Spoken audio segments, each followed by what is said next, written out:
رحمت کی نظر رکھنا،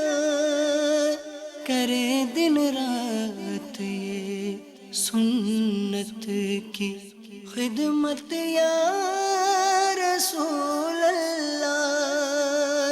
الحمد للہ رب العالمین والصلاة والسلام على سید المرسلین، اما بعد فاعوذ باللہ من الشیطان الرجیم، بسم اللہ الرحمن الرحیم۔ الصلاة والسلام علیک یا رسول اللہ وعلى آلک واصحابک یا حبیب اللہ۔ الصلاة والسلام علیک یا نبی اللہ وعلى آلک واصحابک یا نور اللہ۔ میٹھے میٹھے اسلامی بھائیوں اور اسلامی بہنوں، الحمدللہ عز و جل خالق کائنات جل جلالہ کی زمین پر عشق رسول صلی اللہ تعالی علیہ وآلہ وسلم کا مدنی جام تقسیم کرنے والے ایسے مرد کامل اب بھی موجود ہیں جو فیشن کی آفت میں گرفتار لوگوں کو پیارے مصطفیٰ صلی اللہ تعالی علیہ وآلہ وسلم کی سنت کریمہ کا اسیر بنانے کے خواہاں ہیں۔ یہ اللہ عز و جل کا خاص کرم ہے کہ اس نے ہمیں اس پرفتن دور میں تبلیغ قرآن و سنت کی عالمگیر غیر سیاسی تحریک، دعوت اسلامی کا مدنی ماحول اور شیخ طریقت امیر اہل سنت ابو بلال حضرت علامہ مولانا محمد الیاس عطار قادری رضوی دامت برکاتہم العالیہ جیسے ولی کامل کی صحبت باثر سے نوازا۔ یقیناً امیر اہل سنت دامت برکاتہم العالیہ ان عظیم ہستیوں میں سے ایک ہیں جن کی مخلصانہ جد و جہد کی برکت سے ہزاروں نہیں بلکہ لاکھوں مسلمان بالخصوص نوجوان برائیوں سے تائب ہو کے نیکیوں کی راہ پر گامزن ہو چکے ہیں۔ الحمدللہ عز و جل بلا مبالغہ امیر اہل سنت دامت برکاتہم العالیہ نے اپنے سنت و بر بیانات کے ذریعے لاکھوں مسلمانوں کے دلوں میں مدنی انقلاب برپا کر دیا۔ الحمدللہ عز و جل مکتبۃ المدینہ ان بیانات کو آپ تک پہنچانے کی سعادت حاصل کر رہا ہے، لہذا تمام اسلامی بھائی اور اسلامی بہنیں اس بیان کو توجہ کے ساتھ سماعت فرمائیں۔ الحمدللہ رب العالمین والصلاة والسلام على سید المرسلین، اما بعد فاعوذ باللہ من الشیطان الرجیم، بسم اللہ الرحمن الرحیم۔ الصلاة والسلام علیک یا رسول اللہ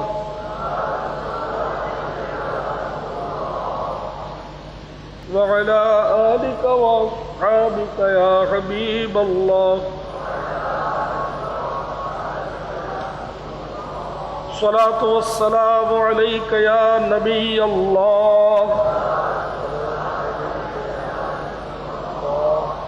وعلى آلك وأصحابك يا نور الله۔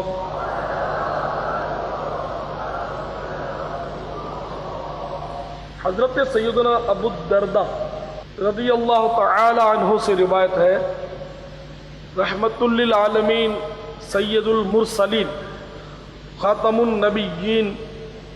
شفیع المذنبین صلی اللہ تعالی علیہ وآلہ وسلم کا فرمان شفاعت نشان ہے، جو شخص صبح و شام مجھ پر 10 بار درود شریف پڑھے، بروز قیامت میری شفاعت اس کو ضرور پہنچے گی۔ صلو علی الحبیب صلی اللہ تعالی علی محمد وعلی آلہ واصحابہ وبارک وسلم۔ میٹھے میٹھے اسلامی بھائیوں، 1412 سنہ ہجری کے ماہ رمضان المبارک کی آج 28ویں شب ہے۔ دعوت اسلامی کے مدنی مرکز فیضان مدینہ محلہ سودا گران پرانی سبزی منڈی باب المدینہ کراچی میں اس وقت اعتکاف کی بہاریں ہیں، بیان کا سلسلہ ہے، اور یہ بیان متعدد شہروں اور ممالک میں اس وقت سنا جا رہا ہوگا۔ ہم اللہ عز و جل کے عاجز بندے اور اس کے پیارے محبوب شاہ خیر الانام صلی اللہ تعالی علیہ وآلہ وسلم کے ادنا غلام ہیں۔ یقیناً زندگی بے حد مختصر ہے، ہم لمحہ بلمحہ موت سے قریب ہوتے جا رہے ہیں۔ عن قریب ہمیں اندھیری قبر میں اتار دیا جائے گا۔ نجات تمام جہانوں کے پالنے والے خدائے احکم الحکیمین جل جلالہ کی اطاعت اور مؤمنین پر رحم و کرم فرمانے والے رسول کریم رؤوف الرحیم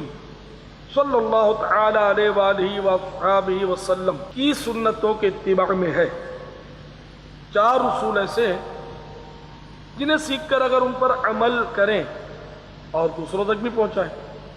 تو انشاءاللہ عز و جل دنیا و آخرت کی ڈھیروں بھلائیاں حاصل ہوں گی۔ وہ 4 اصول یہ ہیں: نمبر 1 ارکان اسلام، نمبر 2 اتباع سنت، نمبر 3 حسن اخلاق، نمبر 4 نیکی کی دعوت۔ صلو علی الحبیب۔ اچھے میٹھے اور پیارے پیارے صاحب بھائیو، حضرت سیدنا جنید بغدادی علیہ رحمت اللہ الہادی فرماتے ہیں، ایک بار میں رات کے وقت جب بیدار ہو کر وظائف میں مشغول ہوا مگر مجھے اس کی چاشنی اور لذت نہیں آ رہی تھی جو پہلے آیا کرتی تھی، چنانچہ میں نے دوبارہ سو جانے کی نیت کی مگر جب لیٹا تو سو نہ سکا، اٹھ کر بیٹھ گیا لیکن بیٹھا بھی نہ جا رہا تھا، تو میں گھر سے باہر نکلا۔ جو ہی باہر نکلا تو باہر ایک شخص کمبل میں لپٹا ہوا پڑا تھا۔ اس نے مجھے دیکھتے ہی کہا کہ اے ابو القاسم، یہ سیدنا جنید بغدادی علیہ رحمت اللہ الہادی کی کنیت تھی، اے ابو القاسم ذرا میرے قریب تشریف لائیے۔ پھر کہنے لگا میں نے اللہ تبارک و تعالی سے سوال کیا کہ وہ تیرے دل کو میرے لیے متحرک کرے، یعنی مقصد کوئی ایسے اسباب پیدا ہوں کہ جنید بغدادی میری طرف باہر آئے۔ تو اس کے اسباب یوں ہوئے کہ اٹھے تو اوراد و وظائف میں دل نہیں لگا، سوئے تو سو نہ پائے، بیٹھے تو بیٹھ نہ سکے، لہذا مطلب مجبوراً دروازے سے باہر نکلے تو باہر کوئی شخص ان کا طلبگار تھا، وہ ایسا مطلب جس نے یہ دعا کی نے وہ بہت پہنچا ہوا آدمی تھا۔ تو آپ نے فرمایا کہ تمہاری دعا تو قبول ہو گئی، میں باہر تو نکلا ہوں، اب بتاؤ کیا چاہتے ہو۔ سیدنا جنید بغدادی رضی اللہ تعالی عنہ سے اس نے عرض کیا کہ نفس کی بیماری کا علاج کیا؟ فرمایا نفس کی خواہش کا الٹ کرنا، نفس جو چاہے اس کا الٹ کرو۔ چنانچہ وہ شخص اپنے نفس کی طرف متوجہ ہوا اور کہنے لگا اے نفس سن لے، میں نے تجھے اس بات کا یہی جواب 7 بار دے چکا ہوں لیکن تو باز نہیں آتا تھا اور تو مطلب کہتا تھا کہ حضرت جنید بغدادی علیہ رحمت اللہ الہادی سے سنوں گا، تو اب تو نے سن لیا۔ پھر یہ کہہ کر وہ شخص جو تھا وہ چلا گیا اور غائب ہو گیا۔ میٹھے میٹھے اور پیارے پیارے صاحب بھائی، ہمارے اسلاف جو تھے وہ اپنے نفس کی اس طرح نگرانی کرتے تھے اور اصلاح کرتے تھے، اپنے عیوب کو تلاشتے اور اس کا علاج دریافت کرتے اور اس کا علاج کرتے اور اپنے آپ کو بڑا نہیں سمجھتے تھے۔ اتنا پہنچا ہوا شخص بھی جنید بغدادی رضی اللہ تعالیٰ عنہ کی بارگاہ میں حاضر ہوا۔ جنید بغدادی علیہ رحمت اللہ الہادی بھی اپنے زمانے کے بہت بڑے ولی اللہ تھے اور سلسلہ عالیہ قادریہ رضویہ کے پیشواؤں میں سے، سرکار غوث پاک رضی اللہ تعالیٰ عنہ کے بھی مشائخ میں سے۔ تو ہر ایک کو چاہیے کہ اپنے عیوب کی ٹٹول میں رہے اور اس کے علاج کی صورت نکالنے کے لیے کوشاں رہے۔ سیدنا حجت الاسلام امام محمد غزالی علیہ رحمت اللہ العالی فرماتے ہیں کہ جب اللہ تبارک و تعالی کسی بندے سے بھلائی کا ارادہ فرماتا ہے تو اس کے ذاتی عیب بھی اس کو دکھا دیتا ہے۔ جو صاحب بصیرت ہو، ایک تو ہوتی ہے بصارت، دوسری ہے بصیرت۔ بصارت کہتے ہیں آنکھوں سے، آنکھوں کی نظر سے جو دیکھا جائے اس کو بصارت کہتے ہیں، آنکھوں کی دیکھنے کی قوت، اور بصیرت کہتے ہیں دل کی نظر کو۔ تو جو صاحب بصیرت ہو، جس کی دل کی نظر ہو جس کے پاس، تو اس پر اس کے عیوب پوشیدہ نہیں رہتے، اور جب اپنے عیب کی پہچان ہو جائے تو علاج بھی آسان ہو جاتا ہے۔ مگر عام طور پر لوگ جو ہیں وہ اپنے عیوب سے بے خبر ہوتے ہیں، ہاں دوسروں کا عیب اس کو جلدی نظر آتا ہے۔ جیسے کہا جاتا ہے کہ آدمی دوسرے کی آنکھ کا تنکا تو دیکھ لیتا ہے مگر اپنی آنکھ کا شہتیر اس کو نظر نہیں آتا۔ تنکے کے مقابلے میں شہتیر، بہت بڑا شہتیر لکڑی کے تختے کو کہتے ہیں۔ یا یوں سمجھیے کہ دوسرے کی طرف تو ایک انگلی اٹھاتا ہے کہ یہ یوں کرتا ہے، مگر اس کی توجہ یہ نہیں رہتی کہ کسی کی طرف انگلی اٹھانے کی صورت میں 3 انگلیاں خود اس کی اپنی طرف آ رہی ہیں، کہ تو بولتا ہے اس کو دیکھو تو یہ 3 انگلیاں تیری طرف ہے کہ اپنے آپ کو دیکھو۔ تو اب ان عیوب کو پہچاننے کا طریقہ کیا تاکہ اس کا علاج کیا جا سکے؟ تو حضرت سیدنا امام محمد غزالی علیہ رحمۃ اللہ العالی فرماتے ہیں کہ ایسے مرشد کی صحبت اختیار کرے جو نفس کے عیبوں کو دیکھ سکتا ہو اور پوشیدہ آفات کو معلوم کر لیتا ہو، لہذا اس مرشد کی ہدایت کے مطابق مجاہدہ کرے، یعنی جد و جہد کرے عیوب کو دور کرنے کی۔ کہ سچا مرشد یا حقیقی معنوں میں استاد وہی ہے کہ جو اپنے مریدوں اور شاگردوں کے ذاتی عیوب کی پہچان کروا سکے اور اس کا علاج بھی بتا سکے۔ امام محمد غزالی علیہ رحمۃ اللہ العالی یہ لکھنے کے بعد فرماتے ہیں کہ اس زمانے میں یہ صورت نادر الوجود ہے، یعنی کہ بہت کم، نادر الوجود مطلب بہت کم نظر آنا، شاید باید، یعنی کہ اب ایسے مشائخ نہ رہے کہ جن کی صحبت میں مرید رہے تو وہ مطلب اس کے احوال کو جان لے، اس کے عیوب کو پہچان لے اور اس کے عیوب کا اس کو علاج بھی تعلیم کرے۔ اب جب اس وقت ایسے مرشدین کی کمی شروع ہو گئی تھی، حالانکہ وہ دور تو بہت پاکیزہ تھا۔ امام غزالی علیہ رحمۃ اللہ علی یہ بہت ہی پرانے بزرگ ہیں۔ بغداد معلیٰ میں آپ کا مزار فائز الانوار ہے، اور وہ پورا قبرستان جس میں آپ کا مزار ہے اس کا نام ہے الغزالی۔ لیکن اس وقت بھی آپ یہ فرما رہے ہیں کہ اب ایسے مشائخ نہ رہے کہ جن کی صحبتوں سے اس طرح مطلب یعنی کہ عیوب کی پہچان اور علاج ہو۔ تو آپ فرماتے ہیں کہ دوسرا طریقہ اپنے عیوب کے پہچاننے کا اور اس کو دور کرنے کا یہ ہے کہ کوئی سچا دوست ڈھونڈے جو صاحب بصیرت اور صاحب حسن عمل ہو، پرہیزگار، نیکوکار اور صاحب بصیرت بھی ہو، دل کی نظر رکھنے والا ہو، اور اس کو اپنے نفس کا نگران بنا دے، اس کی خدمت میں درخواست کرے کہ آپ میری اصلاح فرمایا کریں۔ تو وہ مطلب جو اس کا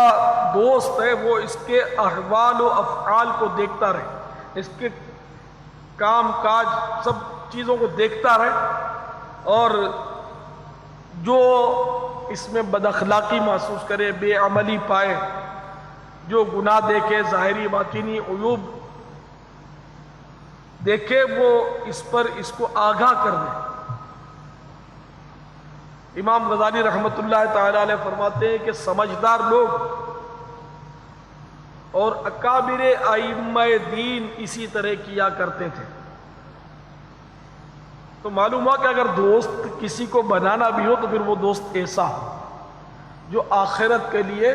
مددگار ہو۔ آج کل تو اس طرح کی دوستی ہے بھی نہیں، الا ماشاء اللہ۔ آج کل تو حسن ہو تو دوستی ہو جاتی ہے، اس کے پاس دولت ہو تو دوستی ہو جاتی ہے، اس کی باتوں کے چٹخاروں سے لطف اندوز ہونے کے لیے دوستی ہو جاتی ہے، اس کے پاس مزہ آتا ہے اس لیے دوستی ہو جاتی ہے، وہ دیکھنے میں نظروں کو پھبتا ہے اس لیے دوستی ہو جاتی ہے، مذاقیہ ہے اس لیے دوستی ہو جاتی ہے۔ تو یہ ساری ہلاکتوں والی دوستیاں ہیں۔ تو دوستی تو ایسا ہو صاحب بصیرت کہ وہ نگرانی کرے اور ہمارے عیوب ہم پر ظاہر کرے۔ چنانچہ حضرت امیر المومنین سیدنا فاروق اعظم رضی اللہ تعالی عنہ ارشاد فرماتے ہیں، اللہ تعالی اس شخص پر رحم فرمائے جو مجھے میرے عیب بتائے۔ اور سیدنا فاروق اعظم رضی اللہ تعالی عنہ حضرت سلمان فارسی رضی اللہ تعالی عنہ سے اپنے عیبوں کے بارے میں دریافت کیا کرتے، جب وہ حاضر ہوتے آپ کے پاس۔ تو ایک بار حاضر ہوئے تو فرمانے لگے،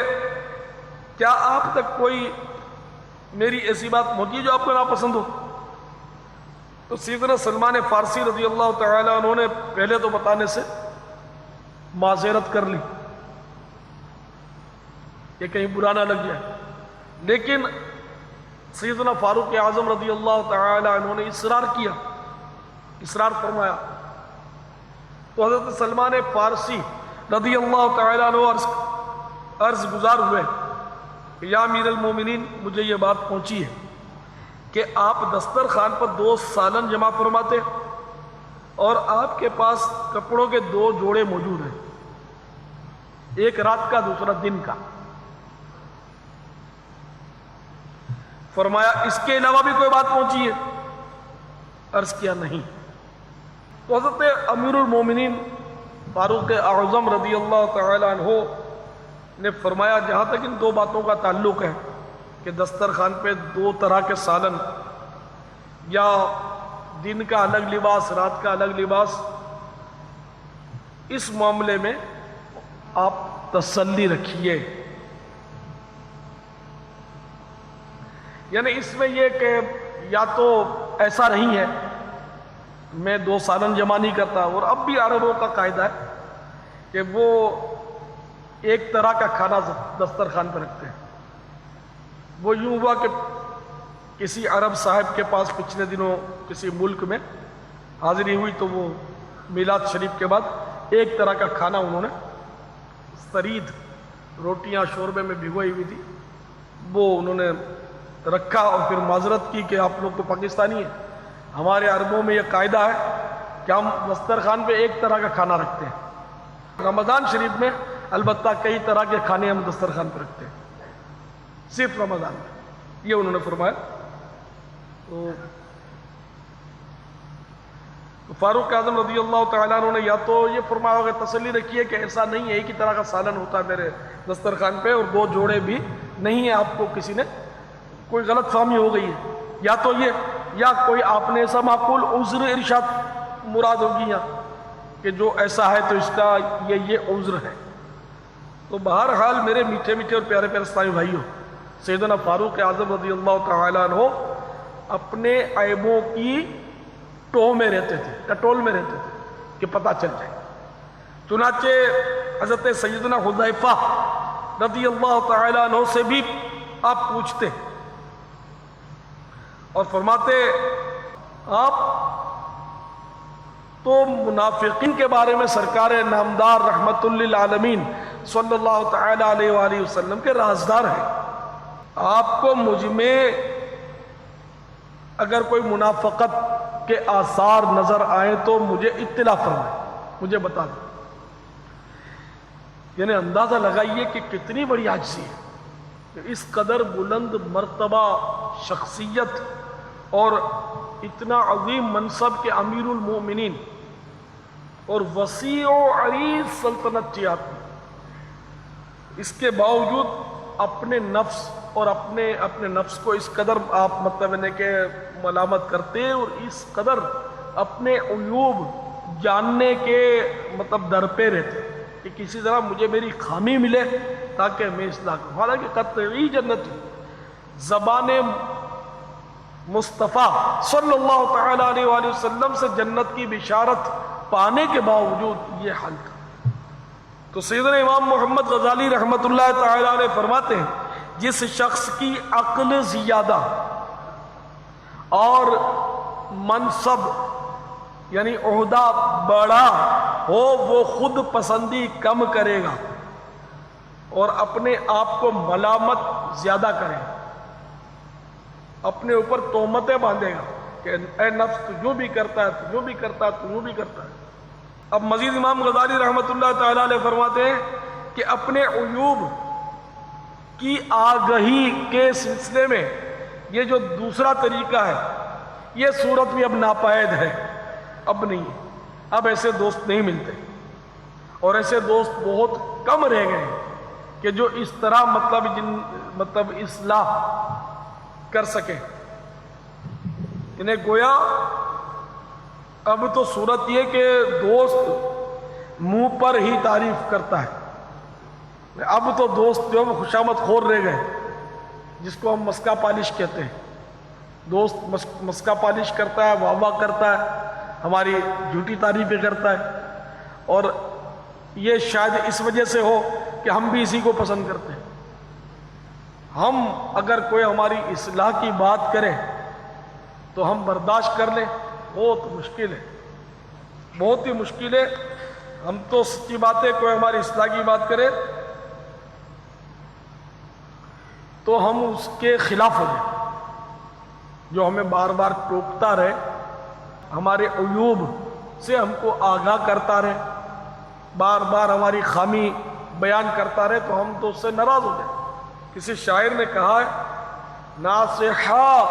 مت کر نصیحت دل میرا گھبرائے ہے، اس کو دشمن جانتا ہوں جو مجھے سمجھائے ہے۔ کتنا مطلب عجیب و غریب دور آ گیا کہ آج مطلب ہم نصیحت کرنے والے کو گویا مطلب پسند نہیں کرتے، اور وہ دور تھا کہ ہمارے اسلاف اپنے عیبوں کی تلاش میں رہتے کہ کوئی مجھے میرا عیب بتا دے، کوئی میری اصلاح کر دے، جب میں بیان کروں تب بھی میری اصلاح ہو جائے، میں درس دوں تب بھی میری اصلاح کرو کہ تلفظ کون کون سے غلط ہیں، میں نے کون سی روایت میں بیجا مبالغہ کیا، یا میں نے کوئی غلط روایت تو بیان نہیں کر دی، کہیں میرے انداز میں کوئی تکبر یا میمے والا انداز تو نہیں تھا، کوئی آپ نے ایسی بات تو محسوس نہیں کی کہ میں بیان کرتے ہوئے ایسا میرا انداز ہے کہ میں اپنے آپ کو کچھ سمجھتا ہوں کہ مجھے بہت اچھی نالج ہے، یا میں نے کوئی تکلف کیا ہو اور لوگوں کو متاثر کرنے کے لیے اچھے اچھے الفاظ استعمال کیے ہوں تاکہ میری واہ واہ ہو اور لوگ میری تعریف کریں کہ اس کو تو یہ تو قادر الکلام ہے صاحب، بڑے اس کے پاس تو الفاظ کا بہت ذخیرہ ہے، اور بڑا مطلب ہے کہ تو ماہر فن ہے علم و ادب کا،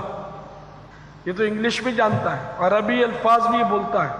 اس کو فارسی بھی بہت اچھی آتی ہے، اردو بھی بہت اچھی آتی ہے، بڑا تجربہ کار مبلغ ہے۔ کوئی ایسی بات تو آپ نے محسوس نہیں کی، آپ نے کیا میرا بیان میں محسوس کیا کہ میں صرف اللہ کی رضا کے لیے بول رہا ہوں؟ اگر ایسا نہیں ہے تو مہربانی کر کے میری اصلاح کر دیجیے۔ آپ بتائیے ایسا مقرر مبلغ اس دور میں کہاں سے لائیں گے؟ بہت پرانی بات ہے، ایک مبلغ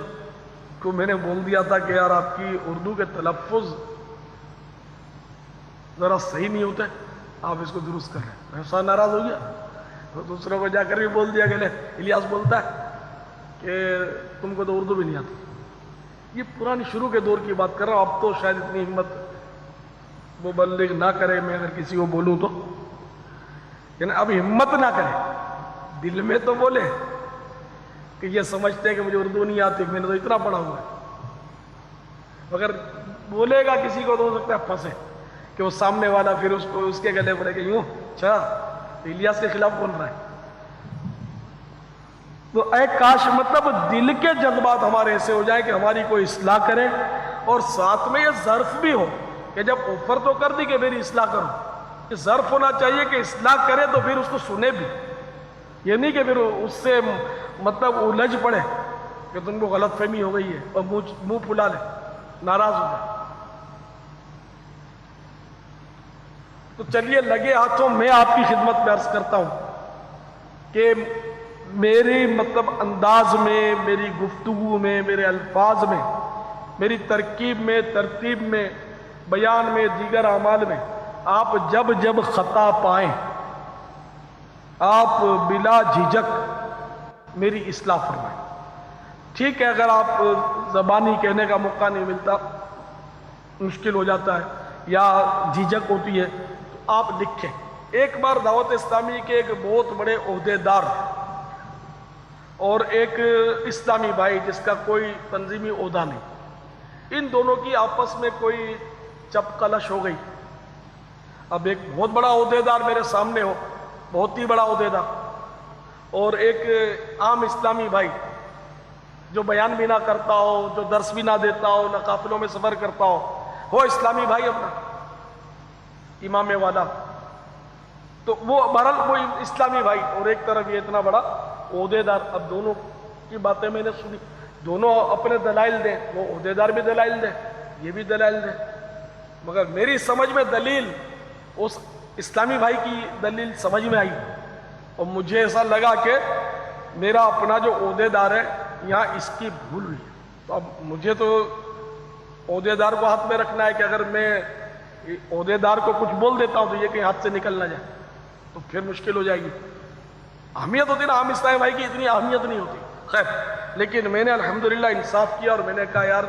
یہ اسلامی بھائی جو کہہ رہے ہو صحیح تو ہے، غلطی تو آپ کی ہے. اس عہدے دار کو میں نے کہہ دیا، بڑا عہدے دار، اس کا تو موڈ بالکل آف ہو گیا، ایک دم سر اس نے نیچا کر لیا، گھبرا گیا ایک دم. ایک عام اسلامی بھائی کے سامنے جیسے کسی مطلب سمجھو کہ تھانے دار کوئی ایسے چوکو، کوئی کسی سپاہی کے سامنے اس کا بڑا جیسے ڈی سی یا ڈی سی سمجھو بول دے، D C S H O سے بڑا ہوتا ہے، سپاہی کے سامنے بول دے اور سپاہی کے اور ایس ایچ او کی کوئی گڑبڑ ہو گئی ہو اور ایس ایچ او کو بول دے کہ تمہاری غلطی ہے، سپاہی صحیح کہتا ہے، اس کی حالت کیسی ہو جائے؟ تو وہ تو ایس ایچ او سے بھی بڑا ہو دے گا، تو اس کی حالت بھی خراب ہو گئی، ایک دم موڈ آف ہو گیا اور خاموش. مگر پھر وہ کیفیت جاتی رہی، وہ یہی کہ مطلب اب عارضی طور پہ، اور یہ اس کی سعادت مندی کہ پھر کوئی بھی دلیل نہیں دی. جب میں نے کہہ دیا تم غلط ہو یہ صحیح ہے، تو الحمدللہ اس نے ایک بھی دلیل نہیں دی، آج تک نہیں دی. بس آپ نے کہہ دیا میں غلط ہوں، میں ہی غلط، خلاص. اور پھر وہ کیفیت بھی جاتی رہی کہ عارضی طور پہ وہ کیفیت ہوئی تھی، ایک شرمندگی تو ہوتی ہے ندامت آدمی کو. تو یہ ہونا چاہیے کہ چلو بھائی ندامت ہوئی، شرمندگی ہوئی، لیکن الحمدللہ مطلب کوئی کام پر اثر اس کا نہ پڑا، کوئی تعلقات پر اثر نہ پڑا، نہ کسی سے شکوہ سنا گیا، کچھ بھی پتہ ہی نہیں، میں نے بولا تو پتہ چلا. تو اس طرح مطلب یہ کہ یہ بھی ایک ظرف کی بات ہے کہ کوئی بھی ہو مطلب یعنی کہ سننے کے لیے تیار رہنا چاہیے. تو اللہ کرے کہ میں بھی سننے کے لیے تیار رہا کروں. میرے کو الحمدللہ میرے اس انداز کی وجہ سے کہ میں کبھی کبھی بول دیتا ہوں کہ میری اصلاح، تو اس طرح اصلاح کرتے بھی ہیں، ایسا بھی نہیں الحمدللہ. بارہا ایسا ہوتا ہے کہ مجھے میری غلطیاں بتاتے ہیں اور میں الحمدللہ مطلب کوشش کرتا ہوں اس سے بچنے کی، اور اس کی مخالفت نہیں کرتا. اگر دل میں کوئی بات آتی بھی ہے تو ناراضگی کا اظہار نہیں کرتا، چاہے اس نے غلط بھی اصلاح کی کوشش کی ہو، اس کی غلط فہمی کی وجہ سے اس نے میری وہ سمجھا کہ یہ غلطی پر ہے اور کوشش کی ہو اصلاح کی، پھر بھی الحمدللہ میں انتقام نہیں لیتا الحمدللہ. اللہ تبارک و تعالی ہم سب کو اخلاص عطا فرمائے اور ہمارا اتنا بڑا ظرف ہو جائے کہ لوگ ہماری اصلاح کریں اور ہم چپ چاپ اپنی اصلاح کرتے چلے جائیں، اپنے آپ کو بڑا نہ سمجھیں، ورنہ جب موت آئے گی اور قبر میں پہنچیں گے تو پھر ساری بڑائی جو ہے نا وہ گھر پہ دھری کی دھری رہ جائے گی۔ تو بہرحال سیدنا امام غزالی علیہ رحمت اللہ الوالی فرماتے ہیں کہ اب یہ اس دور میں کم پائے جاتے ہیں ایسے لوگ کہ جو اس طرح اصلاح کریں، یہ اس دور کی بات ہے، تو اب تو بالکل ہی دوری ہو گئی ہے، تو اب اصلاح کرنے والے تو بہت مشکل سے ہی ملیں گے جو ہمارے عیوب ہمارے منہ پر بیان کر دیں۔ ہمارا معاملہ الٹا ہے، ہم ایسوں کے پاس جانا پسند کرتے جو ہماری